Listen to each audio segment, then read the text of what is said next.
Olá, meus caros. Quero hoje conversar com vocês a respeito de uma dúvida que é muito comum, todo mundo tem essa dúvida e que tem a ver com a questão dos estoques. Eu tenho falado, já falei muitas vezes, você vai achar aqui na nossa videoteca vários vídeos em que eu digo isso. Controlar os estoques da sua empresa é uma função vital, né? É uma coisa muito importante. E o que eu tenho mais dito, na verdade, é o seguinte, é que controlar os estoques da sua empresa não é uma necessidade da contabilidade. A contabilidade até usa o controle de estoque como um dos elementos do seu trabalho, mas você não deve controlar o seu estoque só pensando na contabilidade. Aliás, eu acho que você não deve nem controlar o seu estoque pensando na contabilidade. Você tem que controlar o seu estoque porque é vital para o seu negócio. Se você tem uma loja, se você tem uma indústria, e você não é capaz de controlar o estoque que você tem na loja ou na indústria, você tem uma falha muito grande na gestão da sua empresa. Você não sabe comprar bem, você acaba... Muitos clientes nossos até têm este problema. Você acaba tendo muito dinheiro parado na prateleira, porque você comprou muitos produtos que não vendem e fica lá o teu dinheiro parado na prateleira, enquanto isso você está com dificuldades de fluxo de caixa. Mas isso não tem nada a ver, eu mudei, desvirtuei completamente o assunto. O ponto central é controle de estoques e hoje eu quero falar sobre a questão da quebra de estoques. Tem que mandar um abraço para uma pessoa antes, é o Marco Ângelo Santos. O Marco também tem assistido os nossos vídeos. Muito obrigado, Marco. Aliás, tem muita gente assistindo os vídeos. Se você gosta, divulga aí para as pessoas que você conhece. Quanto mais gente aproveitar esse trabalho, mais a gente fica feliz do lado de cá. Vamos falar sobre quebra de estoques, então, novamente? Bom, qual é a história dessa questão da quebra de estoques? Funciona assim. Você, quando tem determinado processo na sua empresa que se serve de estoque, sejam estoques de produtos prontos. Então, você é uma loja, por exemplo, e tem roupas lá na loja. Ou sejam estoques de insumos que vão ser produzidos. Então você tem, por exemplo, uma fábrica de computadores e aí você compra insumos e usa na fabricação dos seus computadores aqueles insumos. Nas duas situações você tem estoques que estão sujeitos à quebra. O que pode ser considerado como quebra de estoque? Então, primeiro, talvez, é a questão da própria quebra, né? Você tem uma roupa, vamos pegar o exemplo da loja. Você tem uma roupa que, por qualquer razão, mau uso ou por qualquer questão que seja, foi mal armazenada, mal estocada, ela se quebrou. Então, no caso da roupa, ela rasgou, por exemplo, de uma maneira tal que ela não pode ser aproveitada. Ou no caso de uma indústria, por exemplo, você tem determinada peça que durante o manuseio ela quebrou-se.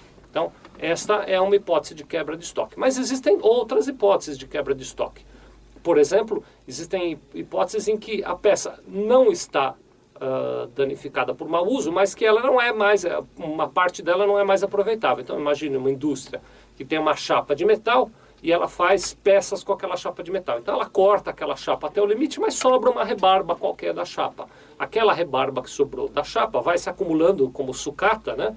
E é um tanto de estoque que não vai ser aproveitado. Aquela rebarba não vai virar o produto que você fabrica aí na sua empresa. Outra hipótese de quebra de estoque, no varejo, infelizmente isso acontece com um pouco mais de frequência, mas na indústria também de vez em quando acontece, são pequenos furtos. Então alguém entra na sua empresa e leva uma peça de roupa, ou aí na sua fábrica alguém leva um pedaço, um equipamento, uma peça qualquer embora para casa. Sempre acidentalmente, o sujeito sem querer, quando chega em casa, abre a bolsa e descobre lá que tem na mochila ou na bolsa uma peça qualquer que veio por engano com ele. Mas enfim, acaba acontecendo pequenos furtos que também são representados por quebra de estoque, que quando você faz a contagem de estoque você percebe que tem uma diferença. Deveriam ter 10 peças e só tem 9 peças e pressupõe-se que essa uma peça talvez tenha sido furtada. E em alguns casos também há quebra de estoque por prazo de validade, né? Então, há determinadas situações, alimento, por exemplo, isso é muito comum, né? O alimento tem um prazo de validade, você não vende aquele alimento no prazo de validade correto, ele vence e você tem que se desfazer daquele produto. Então também é um tipo de quebra de estoque. E tem, por fim, a questão da obsolescência, né?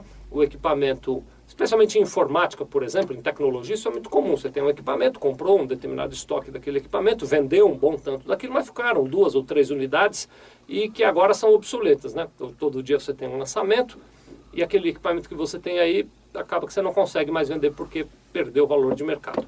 Em qualquer dessas hipóteses, à exceção do furto, vou deixar o furto separado, mas em qualquer dessas hipóteses, o estoque físico ainda existe.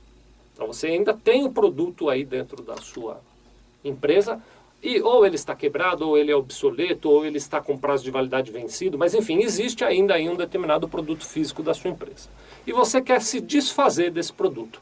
está lá tomando espaço da sua prateleira, não serve para mais nada. Muito bem.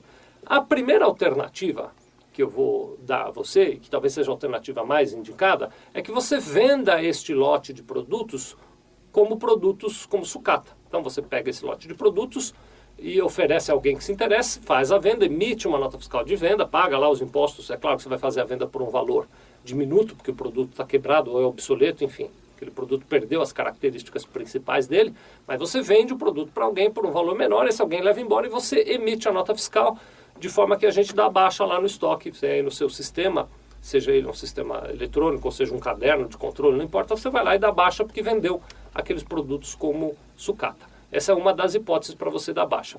Outra hipótese possível que você tem com relação à questão da baixa de estoques é você, se você não vendeu, você manda para destruição. Alimento, por exemplo, né, você não pode jogar fora um alimento vencido, tem um procedimento adequado de descarte, você emite uma nota fiscal e manda o produto lá para ser destruído.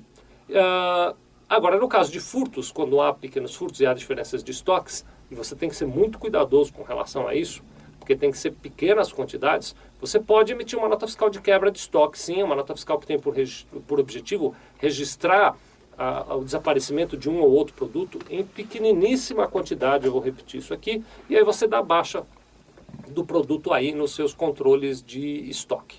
Então, o ponto central da minha conversa com você é dizer que todos aqueles produtos que estão aí na sua prateleira e que por qualquer razão não vão mais ser vendidos, você não pode simplesmente jogar fora, não. É preciso documentar a saída desses produtos através de uma nota fiscal, seja de venda como sucata, ou seja de entrega para destruição, ou mesmo de doação para alguém, para que você queira doar. Mas é preciso emitir a nota. Agora, há um impacto em relação a isso, que é a questão dos créditos de impostos.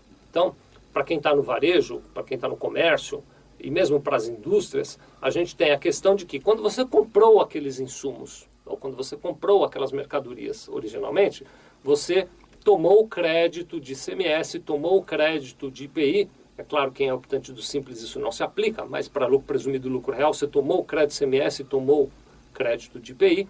Quem é optante do lucro real tomou até crédito de PIS e COFINS sobre aqueles produtos e insumos e mercadorias que foram adquiridos.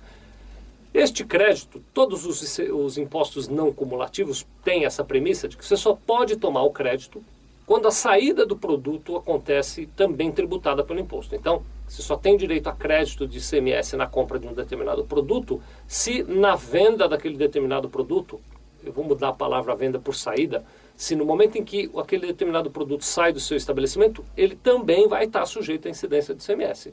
Se ele sai sem estar sujeito à incidência de ICMS, então você não tem direito do crédito. Isso quer dizer o seguinte, que no momento que você emite a nota fiscal de quebra de estoque, dependendo da razão pela qual e da forma através da qual você dá baixa naquele estoque, você tem que estornar os créditos de ICMS, IPI, PIS e COFINS que você tomou daquelas mercadorias. Então é importante que você fique atento aí. Na hora da emissão, você que é nosso cliente, consulte a gente aqui para a gente te orientar como é que você faz a emissão dessa nota fiscal para não ficar com créditos que amanhã ou depois você possa ser multado, tá bem? Muito obrigado.